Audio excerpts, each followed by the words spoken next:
Hey there, welcome to Broaderos.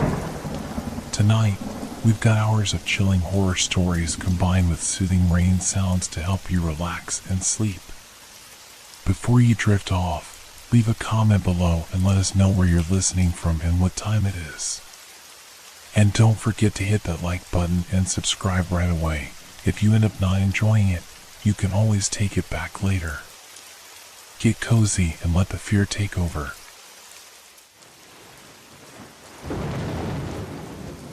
The old clock.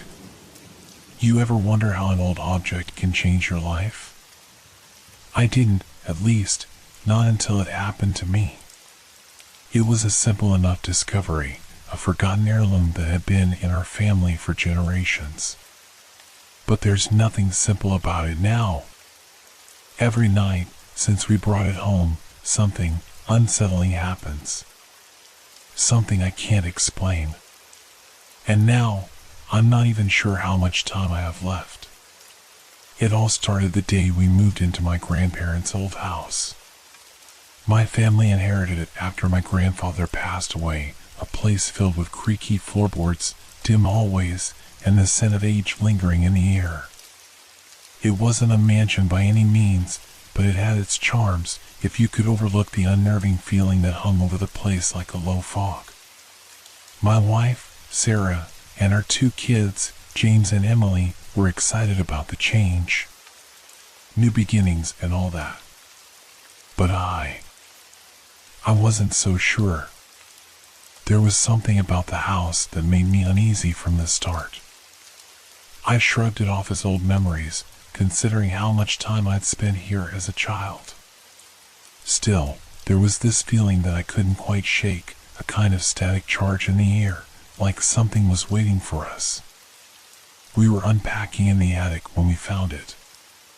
The old clock. It was buried under a pile of dusty sheets, looking like it hadn't been touched in years. Its face was cracked, the wood warped in places, but there was a strange beauty to it.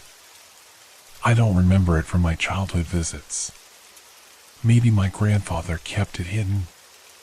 That's a real antique, Sarah had said, brushing dust off the ornate carvings. We should keep it. I wasn't as enthusiastic. Something about it felt off. I couldn't put my finger on it, but as I stared at the clock, I had the distinct feeling it was staring back at me. But I agreed to keep it. What harm could an old clock do? The first night we set it up in the living room, something strange happened. It was around midnight, and I couldn't sleep. I went downstairs to get some water and noticed the clock had stopped. Its hands frozen at 12 o'clock. I checked my watch. It was exactly midnight. Weird, I thought, but not impossible. Maybe it had always been broken. I wound the clock, though I wasn't sure why. It wasn't like we needed an old, broken clock to tell us the time. But the second I did, the air in the room seemed to change. Everything grew colder, and the stillness became heavy. My breath misted in front of me, and for a moment it felt like the house was holding its breath too. I stood there, waiting for something. But nothing happened. After a few moments, the clock started ticking again, and the chill in the air vanished. Shaking my head, I returned to bed, convincing myself I was just tired. But the next morning, I noticed something strange. The house felt different. Not in a way you could point out easily, but in that nagging way that tells you something is off. Like when you walk into a room and forget why you came in. But worse. Sarah didn't notice anything, nor did the kids. They were laughing over breakfast, excited about the new house, while I sat there, staring at the clock on the wall. Its hands moved steadily now, ticking away, but there was something wrong about it. That night, it happened again. Midnight came, and the clock stopped. I didn't even bother getting out of bed this time. I watched the time on my phone tick past 12, and the house grew silent. Too silent. I listened, expecting to hear the usual creaks and groans of an old house settling. But there was nothing. No wind, no hum of the refrigerator, no distant sounds of traffic. Just complete and utter silence. It pressed against my ears, heavy and unnatural, until it felt like the silence itself might suffocate me. The next morning, things were even stranger. James swore he'd seen a shadow in the hallway, but when we checked, there was no one there. Emily kept asking who had been whispering in her room last night, though Sarah and I had been fast asleep.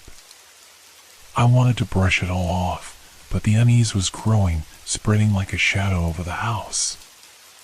I decided to test the clock that night. I stayed up late, waiting for midnight to arrive. When it did, the clock froze, its hands locking in place. But this time, something changed. It wasn't just the silence or the cold. I heard footsteps. They started softly, at the far end of the house, and slowly grew louder. My heart pounded in my chest as the footsteps approached the living room where I sat, frozen in place. My eyes locked on the doorway, waiting for something to appear. But nothing did. The footsteps stopped just outside the room. I couldn't breathe.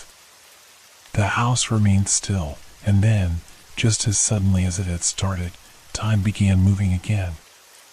The clock's ticking resumed, and the warmth returned to the room. I didn't tell Sarah about the footsteps. How could I? It would sound ridiculous. Besides, the last thing I wanted was to scare the kids or make Sarah think I was losing my mind. But that next day, I couldn't shake the feeling that something was seriously wrong. The day started off like any other. We settled into the routine of unpacking, organizing, trying to make the house feel like home.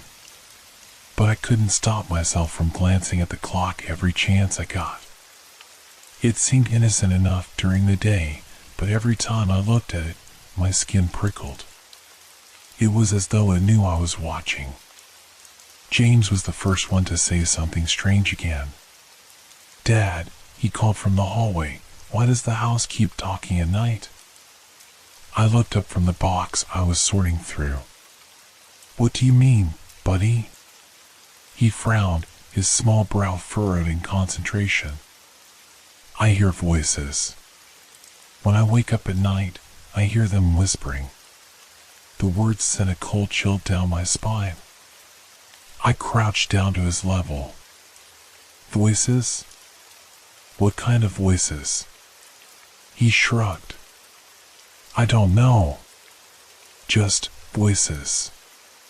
Sometimes they sound like people, but they never make any sense.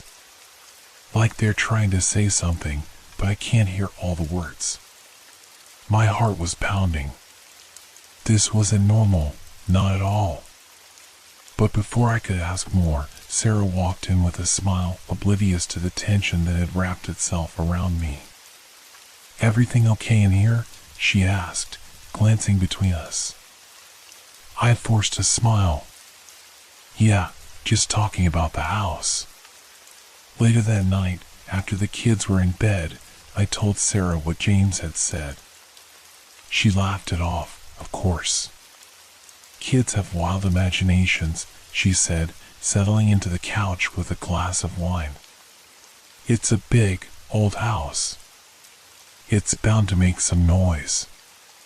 "Yeah," I muttered, trying to believe it myself. But deep down, I knew it wasn't just noise. It was something more. Something wrong. Midnight came faster than I'd expected that night. Once again, I sat in the living room, watching the clock like some obsessed maniac. I could feel the weight of its ticking. It was subtle, but there, like the heartbeat of the house itself, growing louder with every second that passed. And then, as the clock struck 12, everything stopped. The ticking, the creaks of the house, the hum of electricity. Even my own breath felt muted, like the air had been sucked out of the room. I could barely move, my body frozen in the thick, oppressive silence. But it wasn't just silence. The footsteps were back. Slow, deliberate, echoing through the halls like they had the night before. I strained to hear where they were coming from, but this time they didn't stop outside the living room. They were moving through the house, upstairs, near the bedrooms. My heart raced. I jumped to my feet, my mind filling with terrifying images of someone or something roaming the halls. Sarah was asleep upstairs. The kids too. I had to make sure they were safe. I grabbed a flashlight and sprinted up the stairs, taking them two at a time. My footsteps were loud, almost deafening in the unnatural silence. When I reached the top of the stairs, I paused, listening. The footsteps had stopped. The house was still again, as though nothing had happened. I checked on Sarah first. She was asleep, breathing softly, completely unaware. Then I checked James's room. He was curled up under his blankets, peaceful. I sighed, half relieved, but when I turned toward Emily's room, something cold crawled down my spine. Her door was cracked open. I know I closed it before bed. I always do. But there it was, slightly ajar, as if someone had pushed it open.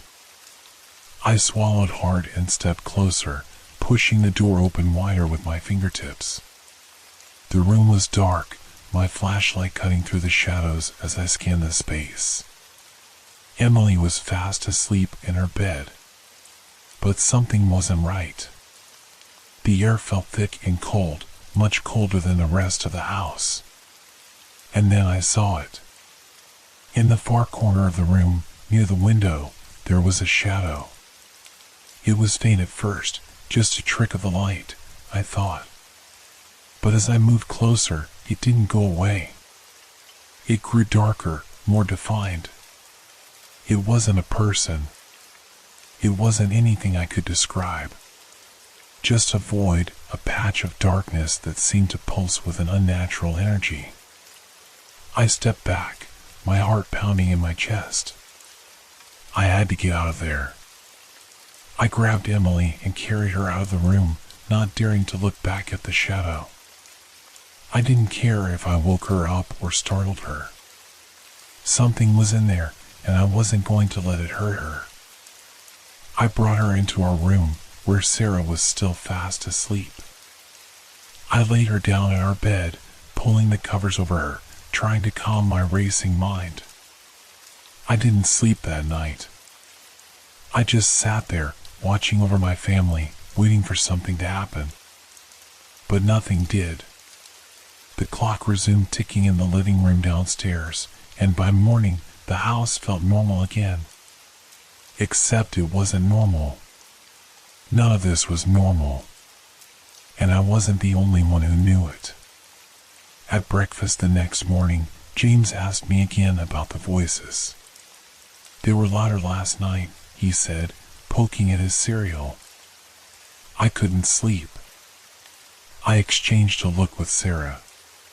She still didn't believe me, didn't believe any of it. But I could see the fear growing in her eyes. She just didn't want to admit it. I'll figure it out, buddy, I said, forcing a smile. I'll make sure it stops. But I had no idea how. That night, I didn't wait for midnight. I didn't want to be caught off guard again. I sat in the living room, flashlight in hand, watching the clock as it approached 12. And as the seconds ticked by, I felt it. That same heavy silence, the cold creeping into the room, the suffocating stillness. The clock stopped again, and this time I was ready for the footsteps. But they didn't come. Instead, I heard something far worse. The whispers. They were faint at first, barely audible, like the wind through a crack in the wall. But they grew louder, closer, surrounding me. I couldn't make out what they were saying, but I could feel the malice behind the words. It was like a chorus of voices, each one speaking over the other, all trying to get my attention. I stood frozen, the flashlight shaking in my hand. And then, from the shadows of the hallway, a voice emerged, clearer than the rest. It whispered my name. My name. That whisper was unmistakable. It sliced through the cacophony of murmurs like a knife, cutting into the silence that followed. I stood there, frozen, my heart thudding in my chest as if it might burst at any moment. The flashlight trembled in my hand, and its beam jittered across the floor. I didn't want to move. I didn't want to believe what I had just heard. But as the silence stretched on, the weight of the stillness pressed down on me, demanding action. I stepped toward the hallway, my legs stiff, barely obeying my commands. The air was colder there, the shadows deeper. It was as if the darkness had a presence of its own, something alive, watching me, waiting for me to make a mistake. I aimed the flashlight at the end of the hallway, but it revealed nothing. No figure, no shape, no hint of what might have whispered my name. I swallowed hard, my throat dry, and called out softly, almost daring the silence to answer me back. "Who's there?" For a moment, nothing responded. But then I heard it again, another whisper, this time much closer. A word I couldn't fully catch, but it sent shivers down my spine. It sounded like, "Stay." I took a step back, my instinct screaming at me to run, but I was rooted to the spot. I kept scanning the hallway, expecting something, anything, to reveal itself. But there was nothing. Only darkness. Only silence. And then, suddenly, the clock in the living room resumed its ticking. The heavy air lifted, and the warmth began to creep back into the house. The whispers vanished as if they had never been there. My heart still pounded in my chest, but I felt like I could breathe again. I didn't sleep that night, not that I had any intention to. Instead, I stayed in the living room, keeping an eye on that cursed clock and listening for the slightest noise. I had to protect my family. I had to understand what was happening. By morning, I felt like a ghost of myself. Dark circles under my eyes, my mind racing with every possible explanation. I had heard my name. I wasn't imagining it. When Sarah came downstairs, she gave me a concerned look. "You didn't sleep, did you?" I shook my head, my voice hoarse. "Something's wrong with this house. We need to get out." Sarah frowned, clearly not ready to accept that. "We just moved in. You're tired, John. The stress of the move, the new environment, it's messing with you. Maybe you need a break." But it wasn't stress. It wasn't the move. And I knew it. I couldn't tell her everything, not yet. She wouldn't believe me. Hell, I barely believed myself. So, instead, I muttered something about needing fresh air and left the house to clear my head. I had to think, to figure out what the hell was going on. I ended up at the local library, trying to distract myself with research. If this clock was some kind of family heirloom, maybe there was a record of it somewhere. Something to explain why it seemed to stop at midnight, why it brought with it these occurrences. The librarian was helpful enough, though she looked at me strangely when I asked about family records, as if my question carried an odd weight. Still, she pointed me toward the local archives where I began digging.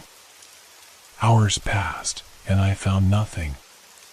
No mentions of the clock, no strange happenings in the town's history, nothing. But then, I stumbled upon an old newspaper article from the 1930s. It was brief, a small report about a fire that had destroyed part of the town. There had been one survivor, a man who had been found near the ruins, babbling about time and whispers. I felt a cold chill race through me. It wasn't much, but the words stuck with me. Time. Whispers. It couldn't be a coincidence, could it? That night, I decided to confront whatever was happening head on. I wasn't going to sit there and let it terrorize us any longer. If this clock had some connection to the strange events, I needed to face it. I stayed up, waiting for midnight again, flashlight in hand. The house was quiet, almost too quiet. Sarah and the kids were already asleep, blissfully unaware of the danger that lurked just beneath the surface of our new life. As the clock neared 12, I felt the air begin to change again. The familiar cold crept in, wrapping around me like icy fingers. The ticking slowed, each second feeling like an eternity. And then, just as before, the clock stopped. The silence was deafening. I could feel my heart beating in my ears, the tension building. I held my breath, waiting for the footsteps, the whispers, anything. But this time, it wasn't footsteps I heard. It was something far worse. A deep, guttural growl echoed through the house, vibrating through the walls. It wasn't human. It couldn't be. My blood turned to ice as the sound grew louder, more menacing, reverberating through the floor beneath me. The flashlight flickered, the beam dimming as the shadows closed in around me. I spun around, shining the light into every corner, every shadow, but there was nothing to see, only the overwhelming sense that I wasn't alone. And then, from the darkness, the whispers began again. Louder this time, more insistent, as if they were all speaking at once. My name was repeated over and over, mixed in with other words, ones I couldn't understand. The voices seemed to swirl around me, closing in until I thought I might lose my mind. And then, in one horrifying moment, I felt it. A hand. Cold, skeletal fingers brushed the back of my neck, lingering just long enough for me to freeze in terror. I whipped around, but no one was there. The room was empty. Yet the feeling of that touch lingered, crawling under my skin, making me feel sick to my core. The whispers faded, the growling ceased, and the clock began to tick once more. But I couldn't move. I couldn't think. All I could do was stand there, trembling, knowing that whatever it was getting closer. The following day was unbearable. Every sound made me jump, every shadow seemed to hide something sinister. I couldn't stop thinking about the touch, the cold fingers brushing against my skin. It was as real as anything I'd ever felt, and it made the hair on my arms stand on end just remembering it. Sarah noticed my distraction. She noticed a lot more lately, but this time, she didn't brush it off. "John, something's wrong," she said that morning, her eyes filled with concern. "You're barely sleeping. You're jumpy. What's going on?" I hesitated, the weight of the past few nights pressing down on me. Could I tell her everything? Would she believe me? She had to. I couldn't carry this alone anymore. So I told her. I told her about the footsteps, the whispers, the growl, and the touch. Every detail that had been clawing at my mind since the first night. Sarah listened, her expression growing more serious with every word. By the time I was done, she was pale. "I don't know what's happening," I said, my voice hoarse. "But I know it's real. There's something in this house, Sarah. something connected to that clock. She stared at me for a long moment, her hands clasped together as if trying to steady herself. Then, without a word, she stood up and walked out of the room. I followed her, my heart pounding, but she didn't stop until she reached the living room. There, she stood in front of the clock, her eyes locked on its face. I didn't want to say anything, she whispered, because I thought I was just imagining it. But I've heard things too, John. The whispers. They're not just in your head. Her admission felt like a punch to the gut. I wasn't losing my mind. It wasn't just me. What do we do?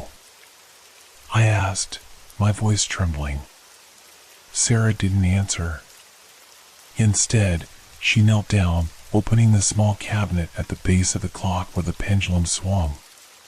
For a moment, she just stared at it, and then she reached in, her fingers brushing against something inside. Look, she said, pulling out a small, folded piece of paper. It was yellowed with age, the edges crumbling slightly as she carefully opened it. The note was short, written in shaky, uneven handwriting. Do not let it stop. Time is the only thing that holds them back. We both stared at the note, its message sinking in like a stone dropped into water. I felt a sudden rush of cold air, as if the house itself had heard the note's warning and was reacting to it. They. Who are they? I whispered, more to myself than to Sarah. But she had no answer. All she could do was shake her head, her face pale. That night, I took no chances. I stayed in the living room again, but this time I made sure the clock never stopped. Every time it neared midnight, I reset it, winding it back a few minutes to prevent it from striking 12. And for the first time in days, the house was quiet. No footsteps. No whispers. Nothing. It worked. The clock's ticking continued uninterrupted, and the eerie stillness that usually descended at midnight never came. I felt a strange sense of relief, like I had just managed to hold back a rising tide. But the next morning, things took a darker turn. James didn't come downstairs for breakfast. Normally, he was the first one up, eager to start the day. I went to check on him, knocking softly on his bedroom door before pushing it open. What I found sent ice through my veins. James was sitting on the floor, facing the far wall, his back to the door. He didn't move when I entered. He didn't even seem to hear me. James? I called, my voice trembling. He didn't respond. I stepped closer, my pulse quickening. That's when I noticed the marks on the wall in front of him, long, jagged scratches that hadn't been there before. They stretched from the floor to the ceiling, deep gouges as if something with claws had raked through the plaster. I knelt beside him, gently touching his shoulder. James? What happened? He turned his head slowly, his eyes wide and unfocused. And then, in a voice that didn't sound like his, he whispered, "They're coming, Dad. The door is open." "What door?"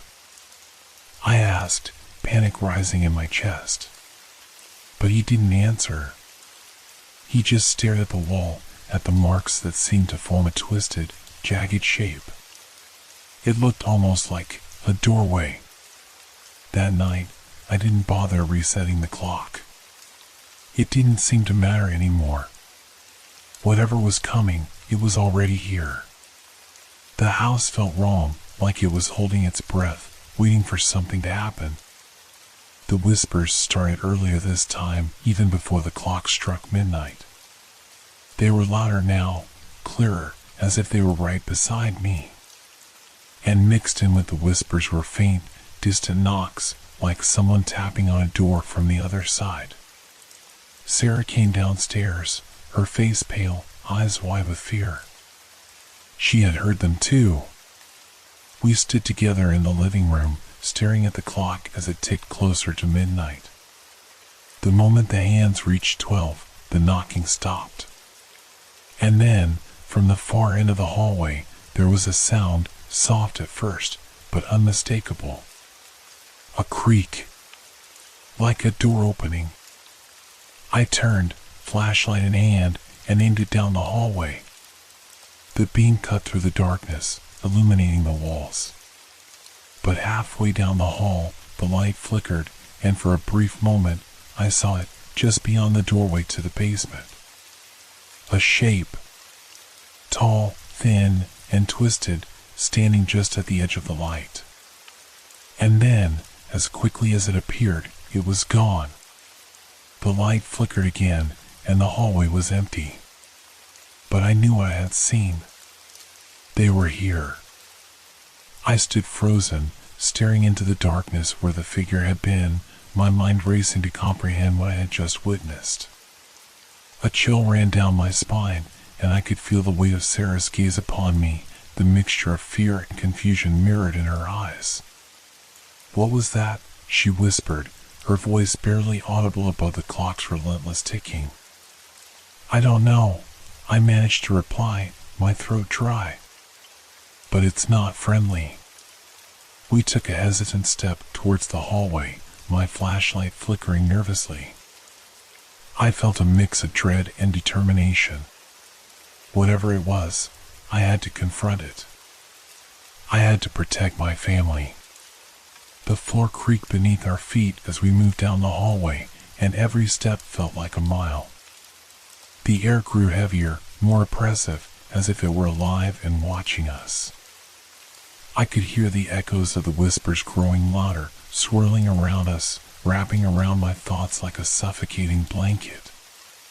"Stay close to me," I said, trying to keep my voice steady as we approached the basement door. It was slightly ajar, a thin sliver of darkness peeking through. The whispers crescendoed, and I felt a pull towards that darkness, an inexplicable urge to step closer. But I fought it. I had to keep my mind clear. As I reached for the doorknob, a sudden gust of wind swept through the hallway, sending a shiver down my spine. It felt like a warning, a last-minute plea for me to turn back. But curiosity and fear drove me forward. I opened the door slowly, the hinges groaning in protest. The darkness within the basement was absolute, swallowing the light from my flashlight. I took a deep breath, steeling myself for what lay ahead. "John?" Sarah's voice quivered as she clutched my arm, her grip tightening. I nodded, turning on the flashlight and stepping down the creaky stairs. The air grew colder with each step, and the musty smell of damp wood filled my nostrils. My heart raced as I reached the bottom and aimed the beam around the room.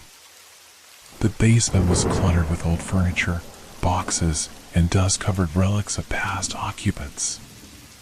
It felt like stepping into another time, but that wasn't what made my skin crawl. It was the overwhelming sensation that I wasn't alone. Then I saw it, a door at the far end of the basement, hidden behind stacks of boxes. It was slightly ajar, and from within, a soft light flickered.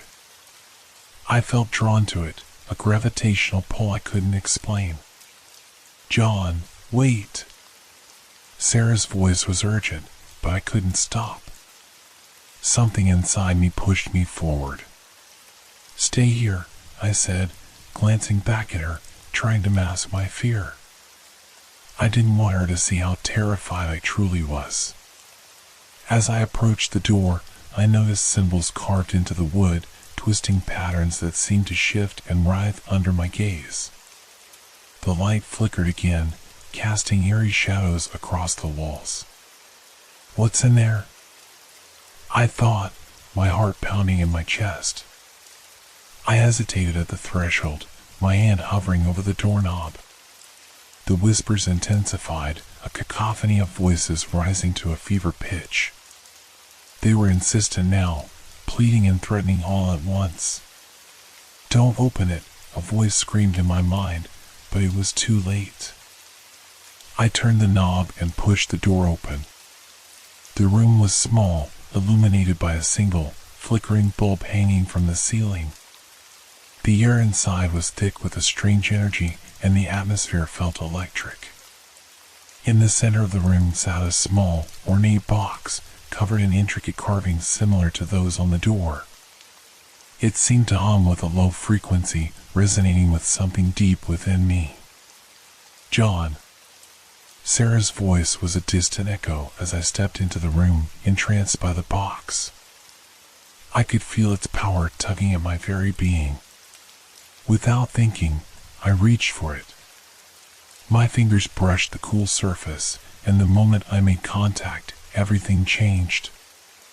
A wave of energy surged through me, and the room dissolved into darkness. I was engulfed by shadows, feeling as if I were being pulled into a void. The whispers transformed into a cacophony of screams, and I found myself falling through nothingness, spinning wildly through time and space. Visions flooded my mind, flashes of memories that weren't my own. A child's laughter, a woman's cries, scenes of devastation and loss. It all mixed together, swirling in a vortex of emotion. And then, just as suddenly as it began, everything stopped. I gasped, falling to my knees in the small room, the box still in my hands. The air was heavy, thick with a palpable tension. What just happened? I gasped, looking around. The room was dimly lit, but the box glowed softly in my grip, pulsing gently as if it were alive. "John." Sarah's voice cut through my confusion, and I looked up to see her standing in the doorway, fear etched on her face. "What's going on?" I opened my mouth to respond, but all that came out was a strangled noise. I felt disoriented, as if I had lost a part of myself in that darkness. I don't know," I finally managed to say. "But I think it's connected to the clock. To everything that's happening." As I stood up, the whispers returned, now softer, almost melodic. They wrapped around me, flowing like a current, filling the room with a strange sense of calm. "We need to get out of here," Sarah urged, stepping forward. But before I could move, I felt a change in the air. The whispers transformed into distinct words, clear and urgent. "Release us. Free us." The box pulsed again, and a dark shadow flitted at the edge of my vision. I felt a chill race down my spine as a figure emerged from the shadows, a tall, gaunt figure with hollow eyes that seemed to pierce through me. "Who are you?" I shouted, clutching the box tightly. But it only smiled, a thin, twisted grin that sent a wave of panic crashing over me. "You have awakened us. Now, you must choose." "Choose what?" I demanded, stepping back as the figure loomed closer, its presence suffocating. "Time has been stopped, John. You have the power to release us, to let us out. But it comes at a cost." The box trembled in my hands, and I felt a surge of energy pulsing through me. My mind raced as I considered the implications. Whatever was trapped within it, whatever darkness had been unleashed, it had a claim on me now. "Choose wisely," the figure whispered, its voice a haunting echo in the dim room. "For once you open that box, there is no turning back." I glanced back at Sarah, her wide eyes reflecting the fear I felt. I realized, in that moment, that the clock had been more than just a family heirloom, it was a prison. And now that prison was threatening to break free. The whispers grew louder, the shadows danced around me, and the weight of the decision pressed down like a heavy fog. I took a deep breath, clutching the box tighter. I was at a crossroads. I had to decide, face the darkness and risk everything, or turn back and pretend none of it had happened. But deep down, I knew there was no going back. Not anymore. The air was thick with anticipation, every second stretching out into eternity. I stood frozen, my heart racing, trapped between the figure looming before me and the swirling shadows that pulsed with energy. The choice pressed heavily on my chest. "John, please," Sarah pleaded, her voice trembling. "Let's just leave. Whatever that is, it's not worth it." But deep inside, I felt a strange allure, a beckoning call that stirred my curiosity and fear in equal measure. The whispers danced around us, their urgency intensifying, each voice layered with a sense of longing. I glanced back at the box, its surface shimmering with a life of its own. "Release us," the shadow figure repeated, its hollow eyes boring into mine. "Time has kept us captive for too long. What do you want?" I shouted, my voice echoing in the small room. "What will happen if I open it?" The figure leaned closer, its grin widening, revealing teeth that seemed too sharp, too jagged. "Freedom, John. Freedom from this prison. But at a cost." I hesitated, fear clawing at my insides. What kind of freedom came at a cost? Would it unleash something worse upon us? As I stood there, uncertainty swirling in my mind, the clock began to chime. Each note echoed like a tolling bell, resonating with the urgency of our situation. The vibration surged through the air, and the shadows began to shift and twist, as if they were awakening to the sound. The figure before me continued to smile, an unsettling calmness in its demeanor. "Time is running out. You must choose." I turned to Sarah, who stood trembling, her eyes wide with fear and disbelief. "We can't stay here," she whispered. "We need to go, now." But I felt rooted in place, caught in a battle between instinct and curiosity. What if we could know what happened? What if there's a way to understand why this is happening? Or it could endanger us all, she shot back, her voice rising in urgency. "We can't trust it." In that moment, the figure chuckled softly, the sound like dry leaves rustling in the wind. "The clock is your guide, John. It will lead you. But your choice determines the path. Release us, or seal your fate." A surge of anger mixed with fear coursed through me. "Why should I trust you?" I demanded. "You're a part of this darkness." "Only because you summoned me," it replied, its voice chilling. "You called forth what you feared the most." The shadows around me seemed to shift and swirl, pressing in closer, and the whispers grew frantic, rising in a chaotic crescendo. "Choose. Choose," they urged. I closed my eyes, feeling the weight of the world on my shoulders. What was at stake? What could this darkness unleash?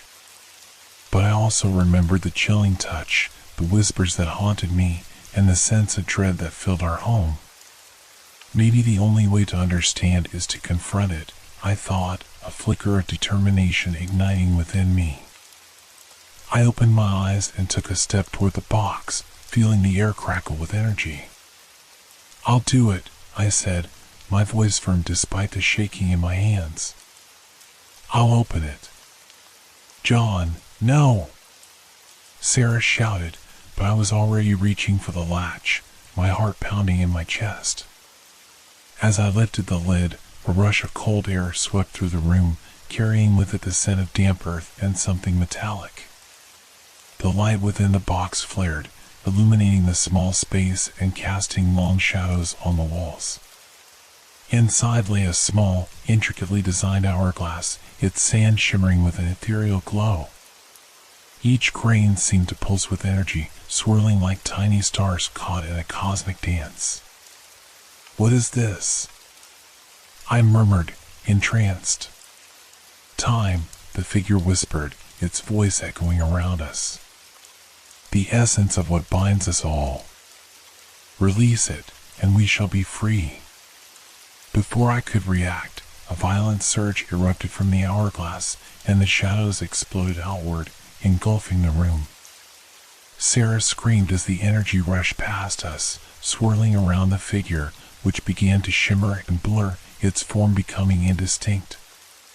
Release it, it urged, its voice rising to a fevered pitch. I hesitated, gripping the hourglass tightly. What will happen if I do? The figure's grin widened, stretching impossibly across its face. The truth will be yours. The darkness that has plagued you shall be unleashed upon this world. It will consume all. A sudden wave of clarity washed over me. I could see glimpses of what lay beyond, the figures trapped in shadows, the past and present intertwining. It was a choice between knowledge and safety, truth and the unknown. And then it hit me, a realization that sent chills racing down my spine. The hourglass was not just a key to freedom. It was a weapon. With newfound resolve, I closed my eyes and turned to Sarah. We have to stop it, I said, determination flooding my voice. We can't let this darkness into our world. I slammed the lid of the box shut, and instantly the shadows recoiled, shrieking in protest. The air crackled with energy, and the whispers turned frantic, their voices overlapping in a dissonant symphony of rage. What have you done? The figure screeched, its form twisting and distorting in the vortex of shadows. You fool! You sealed your fate. The ground beneath us trembled, and the walls of the room began to crack, splintering under the pressure. I felt a surge of panic as I grasped Sarah's hand, pulling her back as the room began to implode. We need to get out, I yelled, pulling her toward the basement stairs. We stumbled back, but the shadows were rising, coiling around us like serpents, dragging us toward the open door. The whispers had transformed into a roar, a cacophony of despair and fury. Just as we reached the top of the stairs, a final, bone-chilling scream erupted from the figure, echoing in the dark. You cannot escape. With one last push, we burst through the basement door, slamming it shut behind us. The clock in the living room continued to tick, its hands moving forward in defiance of the chaos that had just transpired. Panting, I leaned against the wall, feeling the adrenaline coursing through my veins. What just happened? Sarah gasped, her eyes wide with fear. We sealed it, I said, my voice shaking. For now. But as I looked at the clock, a chill ran down my spine. It had stopped ticking.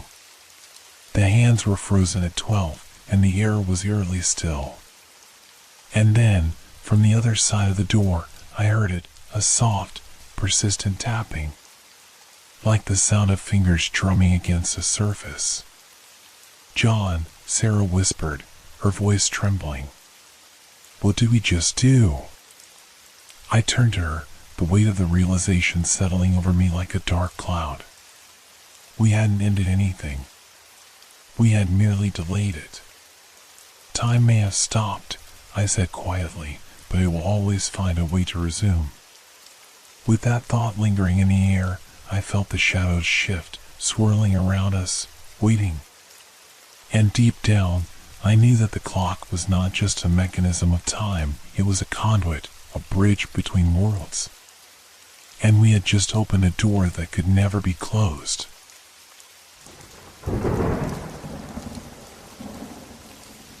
The locked room. I often wonder what draws us to certain places, especially when the air is thick with stories long forgotten. Perhaps it was the price or the chance to start fresh that led us to the old house at the end of Cedar Lane. The kind of house that looked like it had been plucked from the pages of a forgotten fairy tale, tall and narrow, with peeling paint and a garden that had grown wild, as if time had forgotten it. The moment we stepped inside, I felt a shiver race down my spine. My partner, Alex, was excited, already envisioning the possibilities. "Can you believe it?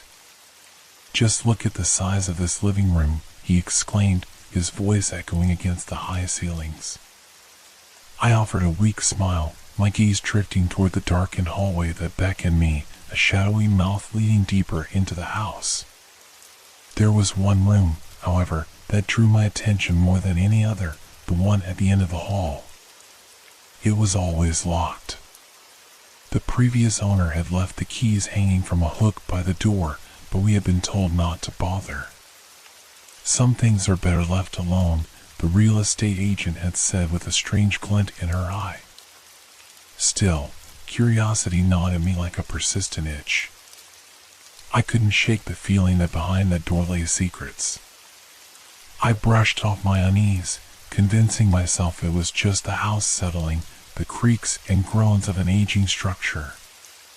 After all, we were here to start anew, to breathe life into a forgotten space. The first night was uneventful, but I woke in the middle of the night, bathed in a cold sweat. I couldn't shake the sensation of being watched. The moonlight streamed through the window, casting elongated shadows across the room. I glanced at Alex, who slept soundly beside me, blissfully unaware of the strange energy thrumming in the air. I turned my attention back to the hallway. The door to the locked room stood there, cloaked in darkness, like a secret waiting to be unearthed. What could be behind that door? I whispered to myself, the question echoing in the stillness of the night. As the days passed, I found myself drawn to the room more and more. During the day, it felt like a curiosity, an unfinished puzzle that tugged at my mind. But as night fell, it transformed into something more sinister. I could feel its presence, heavy and suffocating, like a thick fog creeping around my shoulders. One evening, after a particularly exhausting day of unpacking, I found myself standing before the door again, the old wood cool beneath my fingertips. I had convinced myself that I would simply take a peek inside, a fleeting glance at the forbidden. But the door remained resolutely locked, taunting me with its secrecy. I turned away, forcing my mind to focus on more mundane tasks, but the door lingered in the back of my thoughts, a haunting melody playing on repeat. That night, I drifted off into uneasy sleep. My dreams were filled with shadowy figures lurking just out of sight, whispering secrets I could not understand. I woke abruptly, heart racing, the remnants of those dark figures still clinging to my mind. The air in the room felt thick and charged, as if something was waiting, watching, and I couldn't help but feel that whatever it was resided behind that locked door. Then, one afternoon, while Alex was out running errands, I heard a sound. A soft, almost imperceptible click. My heart raced. I tiptoed down the hallway, each step reverberating in my ears, until I reached the door. It was ajar, just slightly, as if inviting me to step inside. I hesitated, 1,000 thoughts racing through my mind. Should I? Would I regret this moment of weakness? With a deep breath, I pushed the door open wider. The creaking of the hinges sounded like a warning, but curiosity propelled me forward. Inside, the air was stale and thick with dust. The dim light from the single window illuminated the room in a haunting glow. What I saw sent a chill through my bones. Old furniture covered with white sheets, remnants of a life once lived, and in the corner, a full-length mirror stood tall, its surface clouded and dark, like a portal to another realm. As I stepped further into the room, I felt an inexplicable pull toward the mirror. I reached out, fingers trembling as they brushed against the glass. In that moment, I caught a glimpse of something behind me, a fleeting shadow, a movement that sent a jolt of panic through my veins. I spun around, but there was nothing there, just the empty room staring back at me. I hurried out, slamming the door shut behind me, my heart pounding. What had I just stumbled into? The atmosphere felt different now, heavier, as if the house itself had shifted. I needed to talk to Alex, to tell him what I had seen, but a part of me hesitated. Would he dismiss my fears? Would he laugh it off? As night fell, the house transform began. Shadows danced along the walls, and the whispering wind carried a chilling echo. I couldn't shake the feeling that something had been awakened, something that had been lying dormant behind that locked door. As darkness enveloped the house, I felt a deep sense of dread settle in my stomach. I tried to shake it off, convincing myself that it was just the house's age playing tricks on my mind. I went about my evening routine, preparing dinner while thoughts of the locked room and its mysteries swirled in my head. When Alex returned home, he was cheerful, his arms laden with groceries. "I got that pasta you like," he called out, his voice breaking the heavy silence that had settled over me. I forced a smile, but my mind was still racing, thinking of what lay beyond that door. "Hey, did you check out that locked room yet?" he asked, eyeing me curiously as he unloaded the bags. I hesitated, my stomach twisting at the thought of revealing what I had seen. "Not yet." "It's still locked," I replied, trying to keep my tone casual. "Maybe we should just break it down," he joked, grinning. "You know, if there's something creepy in there, I want to see it." I laughed nervously, but his playful demeanor did little to ease the growing unease gnawing at me. As we sat down to eat, I tried to focus on our conversation, but my thoughts kept drifting back to that room, to the mirror that felt alive. Later that night, as I lay in bed, the shadows seemed to stretch and grow darker, wrapping around me like a suffocating blanket. I tossed and turned, sleep eluding me. Finally, I gave in and got out of bed, tiptoeing toward the hallway.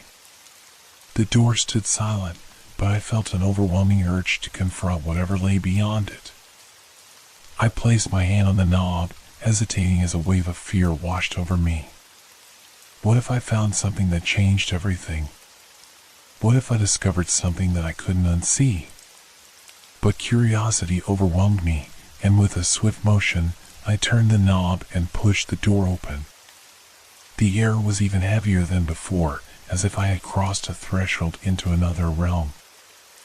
I stepped inside, heart pounding in my chest. The dim light illuminated the room, revealing more details than before. Dust particles danced in the air, and the furniture loomed like silent sentinels, watching me.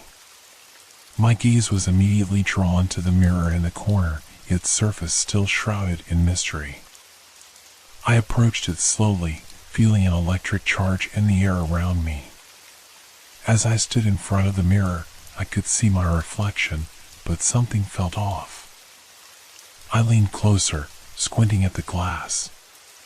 My reflection stared back, but the eyes seemed different, darker, haunted. I reached out, fingers trembling as they hovered just above the surface. Suddenly, a loud bang echoed through the room, and I jumped back, heart racing. The door slammed shut behind me, plunging me into a suffocating darkness. Panic surged through me. I was trapped. I pounded on the door, calling for Alex, my voice echoing in the silence. "Alex, let me out," I shouted, my breath quickening. But there was no response. The oppressive darkness pressed in on me, and I felt the walls closing around me. Desperate, I turned back to the mirror, the only source of light in the room. I could barely make out the shape of my reflection, but now it seemed to ripple, as if it were alive. I stared, transfixed, as a shadow flickered behind me in the glass. My heart raced. Was someone else in the room? I turned quickly, scanning the corners of the darkened space, but there was nothing. Just the echo of my own breathing. The reflection in the mirror was now distorted, twisting into a grotesque version of myself, lips curling into a smile that didn't belong to me. "Get out!" I shouted, my voice breaking. I stumbled backward, feeling a rush of cold air sweep through the room. The mirror shimmered, and for a brief moment, I saw images flash across its surface, scenes from the past, moments of joy twisted into horror. A family gathered around a table, laughter echoing in the air, then fading into screams. Suddenly, the door creaked open, and Alex stood there, his face pale with concern. "What happened?" he asked, rushing to my side. I fell into his arms, relief washing over me, but as I looked back at the mirror, it was just a mirror again, reflecting nothing but our frightened faces. I couldn't shake the feeling that whatever had been behind that door was still lurking, waiting for another opportunity to emerge. "Let's get out of here," I whispered, pulling away from him. "I don't want to be in this room anymore." We left the locked room behind, but I knew it wouldn't let me go that easily. The images haunted me, swirling in my mind like a storm that refused to quiet. I tried to sleep that night, but every creak of the house made my heart race. Days turned into weeks, and although I tried to forget what I had seen, the shadow of the locked room lingered. I found myself drifting back to it, unable to resist the pull.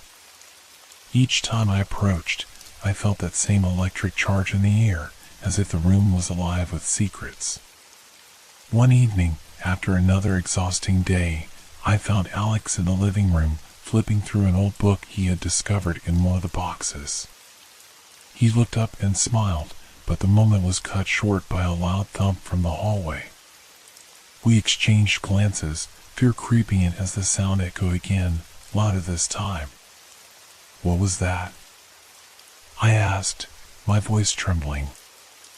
"I don't know," Alex replied, his brow furrowed in concern. "Let's check it out." We crept down the hallway, our footsteps soft against the wooden floor. The door to the locked room stood slightly ajar, an invitation we couldn't ignore. The air felt electric, charged with a tension that made my skin crawl. With a deep breath, I pushed the door open wider, revealing the darkened space once more. The mirror caught the light in a way that seemed almost otherworldly. I stepped inside, drawn by an unseen force, my heart pounding in my chest. As I stared into the mirror, I felt a rush of cold air wash over me, and I could hear whispers, faint and indistinct, like echoes from another time. "What's happening?" I asked, my voice barely above a whisper.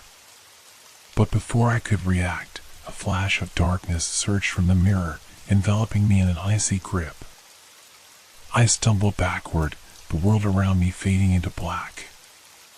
I awoke on the floor of the locked room, gasping for breath as if I had been submerged underwater. My heart raced, and my mind swirled with confusion. The cold air wrapped around me like a shroud, pressing on my chest. Alex was kneeling beside me, his face a mask of worry. "What happened?" "Are you okay?" he asked, his voice strained with concern. I don't know," I stammered, trying to make sense of the fog in my mind. I felt something pull me. The mirror. Alex helped me to my feet, and I looked back at the mirror. My reflection stared back, but it was different, distorted and pale. I stepped closer, and the whispers grew louder, resonating in my ears like a haunting melody. "Did you hear that?" I asked, glancing nervously at Alex. "Hear what?" he replied, a frown creasing his brow. I opened my mouth to explain, but before I could, the door slammed shut behind us with a deafening bang. The sound reverberated through the room, and we both jumped, instinctively moving closer together. "Okay, this is getting weird," Alex said, his voice trembling slightly. "Let's just get out of here." He moved toward the door, but it wouldn't budge. Panic rose within me as he pushed against it, his shoulder pressing into the wood. "It won't open," he shouted, frustration etched on his face. The whispers intensified, swirling around us like a storm. I could feel their urgency, the desperation woven into their tone. I pressed my hands against the mirror, hoping for some form of guidance, but instead, the surface rippled beneath my touch. Images flashed before my eyes, visions of people trapped, lost in an endless cycle of despair. "Make it stop!" I cried out, feeling the walls close in around me. Then, without warning, the mirror cracked, a web of fissures spreading across its surface. The whispers turned into anguished screams, and the room filled with an icy darkness. I stumbled backward, falling against Alex, who steadied me with a grip that felt both reassuring and terrified. "We need to find a way out," he shouted over the cacophony. As we scrambled toward the door, the air thickened, and I could feel an unseen force pressing down on us. The whispers turned into frantic pleas, each one more desperate than the last. "Help us! Help us! Who are you?" I shouted, but the voices only grew louder, drowning out my words. Suddenly, the mirror erupted, shards of glass flying toward us like daggers. I ducked, covering my head with my arms as the glass rained down, slicing through the air. "Get down!" Alex yelled, pulling me to the ground. The room trembled, the very foundation shaking beneath us. In the chaos, I caught a glimpse of something moving within the mirror, a shadowed figure twisting and writhing, its eyes locked onto mine. A feeling of recognition washed over me, and I realized that this entity was more than just a shadow. It was a part of the house, a remnant of the lives that had once filled these walls. "Run!" I screamed, pulling Alex toward the door. With one final heave, he slammed his shoulder against it, and this time it burst open. We tumbled into the hallway, gasping for air, but the whispers followed us, echoing through the house. "What the hell was that?" Alex panted, looking back at the now calm room. The door creaked ominously behind us, and I knew we hadn't escaped whatever had been unleashed. "I don't know," I replied, my heart racing. "But we need to get out of here, now!" We raced down the hallway, the whispers fading but leaving a chill that clung to my skin. I could feel the weight of the house pressing on us, and the shadows seemed to grow longer, reaching out as if trying to pull us back. Once outside, the fresh air hit us like a wave, but the relief was short-lived. I glanced back at the old house, its windows dark and uninviting, and I couldn't shake the feeling that it was still watching us. "Let's get in the car," Alex said, his voice steadying as he grabbed my hand. We climbed into the car, and Alex started the engine, the roar of the vehicle breaking the silence that had enveloped us. As we drove away, I glanced back one last time, the house receding into the distance, but I could still feel its presence lingering in my mind. "We'll figure this out," Alex said, glancing at me. His expression was filled with determination, but I could see the uncertainty beneath it. As we drove further away, the weight of the house began to lift, but the unease still clung to me. I closed my eyes, trying to block out the memories, but the whispers lingered in my mind, a haunting reminder of what we had left behind. When we reached a small diner on the edge of town, I took a deep breath, trying to shake off the remnants of fear. The bright neon lights were a stark contrast to the darkness we had just escaped. "What do you want to do?" Alex asked, concern flickering in his eyes. "I think we need to learn more about that house," I replied, my voice trembling slightly. "There has to be a reason it's like this." The mirror, the whispers. He nodded slowly, the weight of the decision settling over us. "Okay. But we need to be careful." Whatever that was, it felt alive. As we sat in the diner, I felt the weight of the house still pressing on my mind. I couldn't shake the feeling that our encounter was just the beginning, that the whispers would continue to haunt us, drawing us back to the locked room and the dark secrets it held. The diner was filled with the warm glow of fluorescent lights and the scent of coffee, a stark contrast to the chill that still clung to my bones.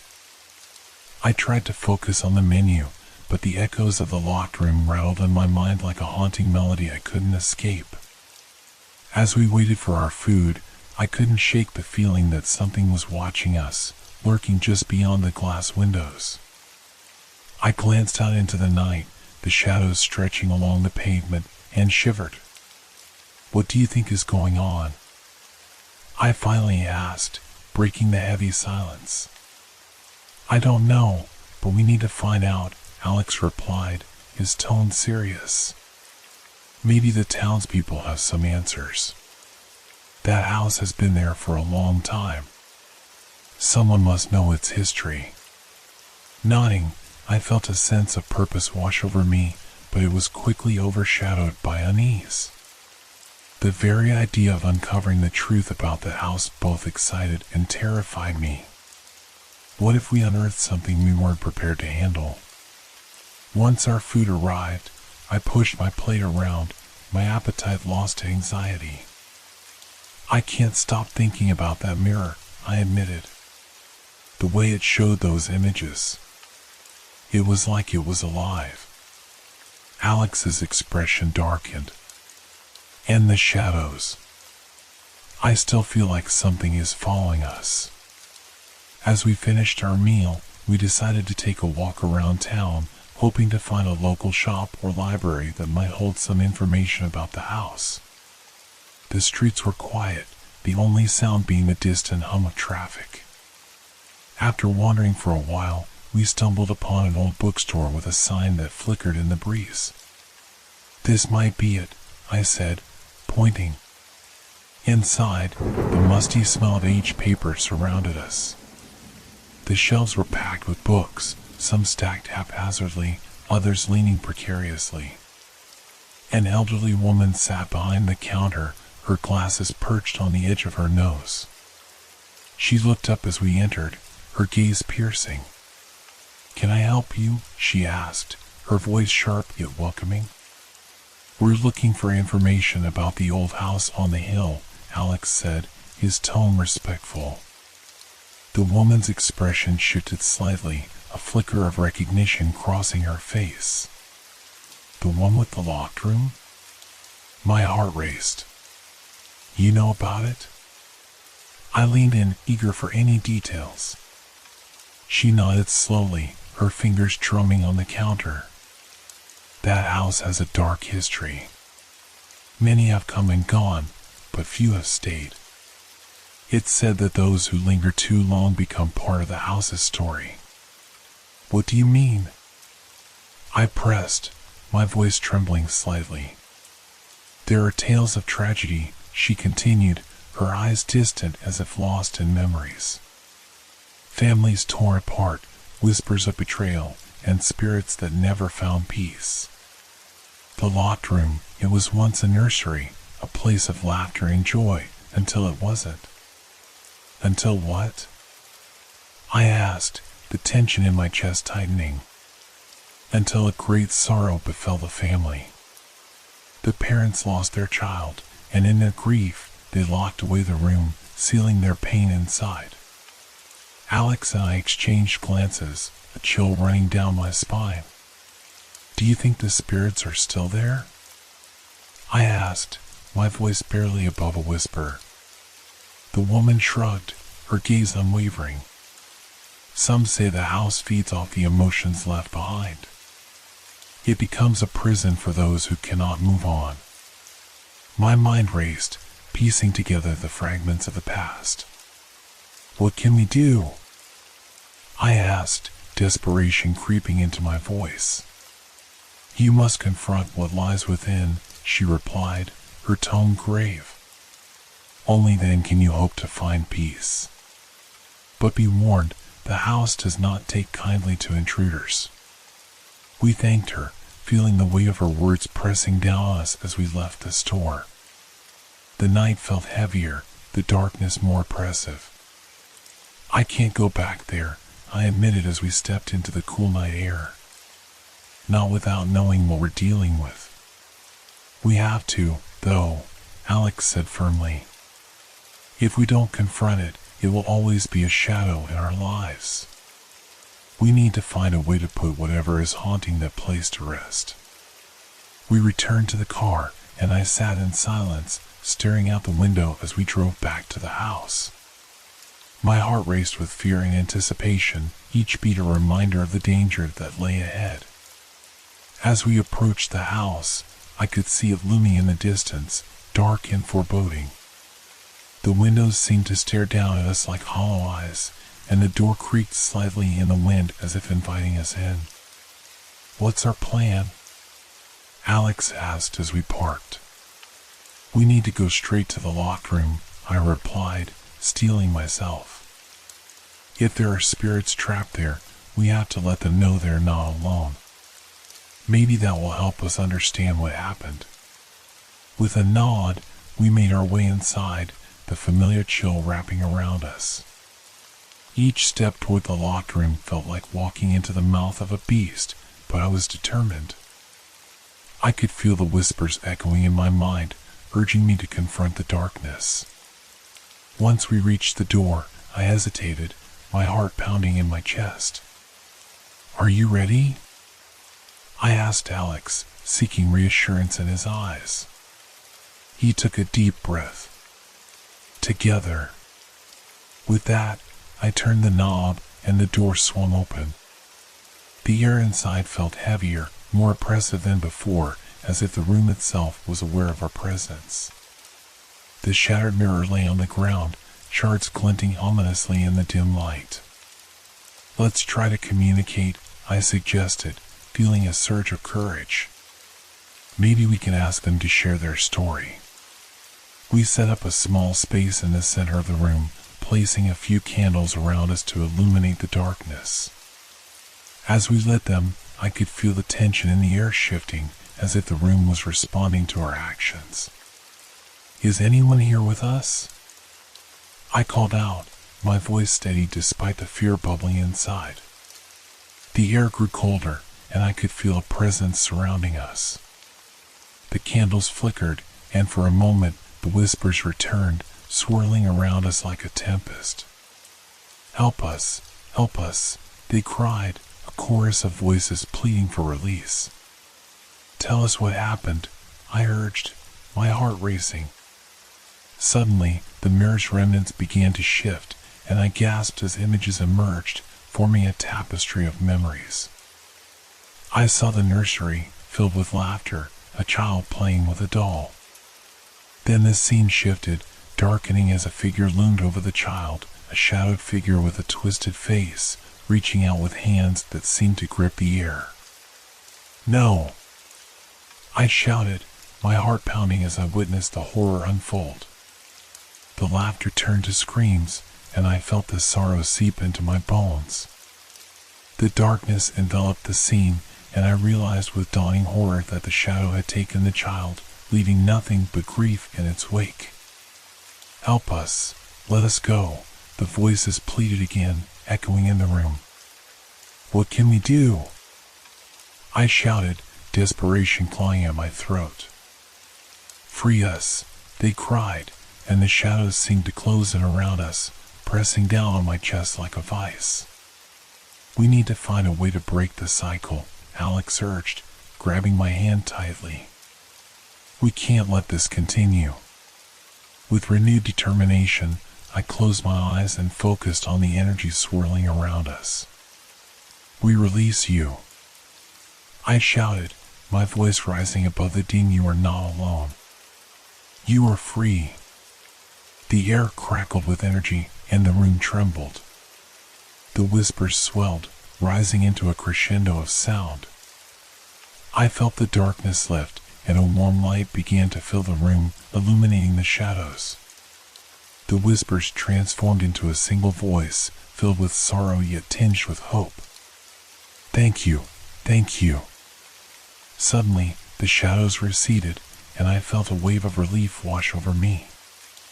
The images in the mirror faded, replaced by a serene reflection of the nursery, now bathed in light. As the light enveloped us, I could feel the presence of the spirits surrounding us, their sorrow lifting like a heavy fog. "We did it," Alex whispered, his grip tightening around my hand. But just as I began to believe we had succeeded, a chilling wind swept through the room, extinguishing the candles and plunging us back into darkness. The final echo of a child's laughter faded into the void, leaving us standing in silence, uncertain of what had truly been released. The darkness pressed around us, thick and suffocating. I could barely see Alex beside me, his silhouette barely discernible in the dim light filtering through the cracks in the walls. The whispering had ceased, replaced by an unsettling silence that filled the room, hanging heavy in the air. "Did we do it?" I whispered, my voice trembling with uncertainty. "I don't know," Alex replied, his breath quickening. "It feels like something is still here." Just then, a low growl reverberated through the room, sending a shiver down my spine. The air became charged, and I felt an oppressive force pressing in from all sides. The warmth we had felt moments before was gone, replaced by a cold that seeped into my bones. "Stay close," Alex urged, his voice steady despite the fear lacing it. We stepped back toward the door, but the moment we turned, the door slammed shut with a resounding bang. My heart raced as I grasped the knob, but it wouldn't budge. Panic surged within me. "We're trapped," I cried, my voice rising. "No," Alex said, a determined glint in his eyes. "We need to face this. Whatever it is, it wants to keep us here." As if in response, the air thickened, and I felt the weight of countless eyes watching us. Shadows twisted around the room, forming grotesque shapes that seemed to mock our presence. "Show yourself," Alex shouted, his voice echoing against the walls. The shadows recoiled, then coalesced into a single, towering figure. It loomed before us, its features indistinguishable but filled with malice. "You dare disturb the peace of this place?" it hissed, its voice a chilling whisper that cut through the darkness. My breath caught in my throat as I met its gaze, an abyss that seemed to pull me in. "We're not here to disturb you," I stammered, trying to keep my voice steady. "We want to help." "Help?" the figure scoffed, its voice rising in fury. "You think you can save them? They are mine." The walls shook, and I could feel the temperature drop as the figure drew closer, its presence oppressive and suffocating. I glanced at Alex, fear reflected in his eyes, and knew we had to act fast. "We release you," I shouted again, desperation seeping into my voice. "You can let them go. You're not their keeper." The figure paused, uncertainty flickering across its shadowed form.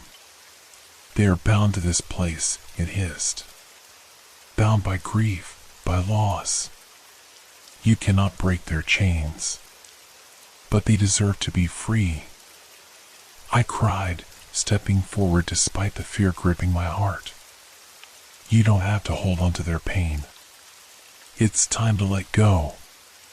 For a moment, the figure wavered, the shadows around it flickering as if caught in a storm. "Let go," it repeated, its voice softer but still laced with anger. "Please," Alex added, his voice steady and calm. "They're trapped in a cycle of suffering. You can help them find peace." The figure hesitated, and I could sense the conflict within it. I took a deep breath and pushed through the fear that gripped my heart. "We're not here to hurt you. We just want to help everyone move on." A low rumble echoed through the room, and the shadows quivered. The figure shrank slightly, its form becoming less intimidating, but still ominous. "What must I do?" it asked, its voice tinged with a hint of desperation. "You need to let them go," I replied, feeling a glimmer of hope rise within me. "Release them from this place. They can't move on if you keep holding on to their pain." The figure's form trembled, the shadows swirling around it like a tempest. "I have held onto this sorrow for so long," it whispered, its voice filled with anguish. "I do not know how to let go." In that moment, I understood. This being was not purely malevolent, it was a guardian of sorrow, trapped in its own cycle of grief. "You're not alone," I said softly. "We can help you. Let us share the burden." Alex stepped beside me, his presence grounding me. "Together, we can find a way to heal. You don't have to carry this alone." Slowly, the figure's form began to shift, the shadows dissipating into wisps of smoke. "Heal," it echoed, the word almost foreign to its lips. "Yes," I urged, my heart pounding in my chest. "Let us help you and the spirits. You can find peace too." As I spoke, a flicker of light appeared around the figure, illuminating the darkness with a soft glow. The shadows shrank back, retreating into the corners of the room. "Peace," it whispered, the word barely audible. With a sudden rush, the light expanded, enveloping us in its warmth. I felt the oppressive weight of the house lifting, the whispers of the trapped souls rising into a harmonious chorus. "Thank you," they sang, their voices intertwined with the figures. The shadows unraveled, releasing the spirits trapped within. I watched in awe as they floated toward the light, their faces filled with relief and gratitude. The once ominous figure transformed into a soft glow, radiating warmth and compassion. "I release them," it said, its voice a gentle whisper. "They are free." As the last of the shadows disappeared, the air lightened and the room filled with a serene stillness. I felt a sense of peace wash over me, the darkness replaced by a comforting light. "We did it," Alex breathed, looking around the room in disbelief. "Yes," I replied, my heart swelling with relief. "We helped them." But just as I began to relax, the door creaked open, revealing a bright hallway beyond. A soft breeze swept through the room, carrying with it the scent of fresh air and freedom. "Let's go," I said, taking Alex's hand. We stepped through the doorway, leaving the locked room behind us, the echoes of the past fading away. As we walked into the sunlight, I glanced back at the house one last time. It stood tall and silent, the weight of its sorrow finally lifted. The whispers had ceased, replaced by a sense of tranquility that enveloped the place like a comforting embrace. In that moment, I understood the power of letting go, of freeing oneself from the chains of grief and sorrow. And as we drove away, I knew that the locked room would no longer haunt us. It had become a place of healing, a testament to the resilience of the human spirit. The road stretched ahead, leading us toward an uncertain future, but for the first time, I felt a sense of hope. Whatever awaited us beyond the horizon, we would face it together, unbound by the shadows of the past.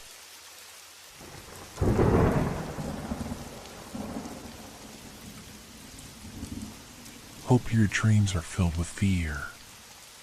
Good night.